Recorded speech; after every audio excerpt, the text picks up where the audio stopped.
Impact segment tonight. As we reported, most of the polls have Hillary Clinton beating Donald Trump, in some cases handily, but not the Rasmussen. There, Trump has been mostly ahead over the months, although Mrs. Clinton is now drawn into a tie with the margin of error.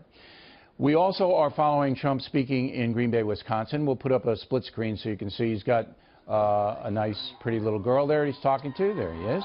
And if he gets back on policy, he's got a 5-point ethic plan that he's talking about. We'll take a little bit of that. But first, here is Amy Holmes in the studio, who analyzes politics for Rasmussen. So your poll has been more friendly to Trump than the others. Why? It has been sometimes not. In fact, we've had Hillary ahead by a couple of points since August pretty consistently. But you could say every poll has different methodology. We look at 3 days in succession. Yeah. 500 people new each night. And we have it broken down 50% male, 50% female. And that's nationwide. And that's nationwide. It's a national poll. And it's also a four-way race that we're always looking at. And that's the four-way race is the only way you have to do it. Right. But today you had Clinton up by 2, which is a statistical tie. It's a tie. It is, if you look within the margin of error. Right, but if you look at CBS and NBC, NBC's got Clinton up by 11, CBS 9. That's a big difference. It is a difference, and they also have a margin of error. But if you look at the trend lines, the polls tend to go in the same direction. So, for example, we had Hillary up, by a couple of points.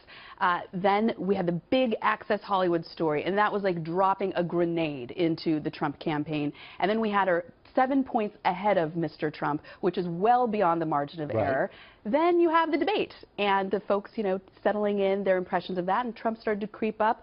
But then, of course, more revelations. Something that we're finding at Rasmussen that is different in this election cycle is how sensitive voters are to headlines. And the headlines have not been great for Mr. Trump. So people are paying attention. Very close attention. And that raises a lot of questions about the power of the media. What headlines they choose and how those drive voters' And the media knows it. The media absolutely knows it. And I'm sure that in the next 3 weeks we're going to see on both sides, mainly Trump.